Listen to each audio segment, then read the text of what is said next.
روز یه ویدیو دیدم منقلبم کرد، کلی گریه کردم و دلم شکست به معنای واقعی. یه توریست دوچرخه سوار ایرلندی برای سفر میاد ایران. موقع خداحافظی یه ویدیو منتشر میکنه با نام نامه‌ای برای ایران.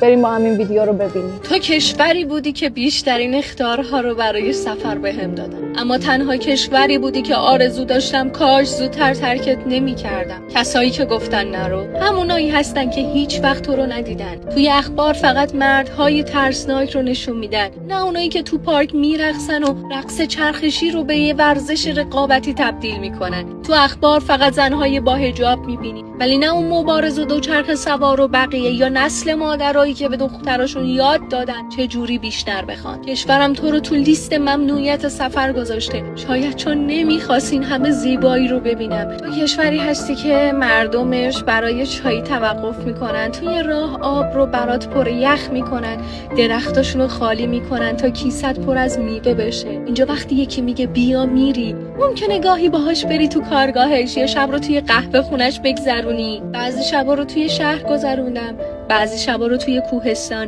جایی نزدیک بلندترین قله خاورمیانه. لازم نبود تنهایی از کوه بگذرم، گاهی با کامیون، گاهی تراکتور، گاهی موتور. آب و هوا از تگرگ بود تا گرمازدگی. زبونت رو نه من بلد بودم نه حتی جی پی اس، ولی همون مکالمه های نصف و نیمه هم نشون داد مردم چقدر خلاق و مقاومن. برندهای خارجی نیستن، پس خودت کوکاکولا رو ساختی، فانتا، KFC و حتی کچاپ هنز. هیچ قانون کپی رایتی جلوت رو نمیگیره، اینترنت فیلتره، ولی با یه سیم کارت و وی پی ان همه دوباره آنلاینن، انگار هیچ اتفاقی نیفتاده. صادقانه بگم این ناعادلانه ترین حسی بود که تجربه کردم. من توی چند هفته با یه مراجعه به سفارت ویزا گرفتم، ولی مردم تو ممکنه یه عمر تلاش کنن باز نتونن از کشورشون خارج بشن.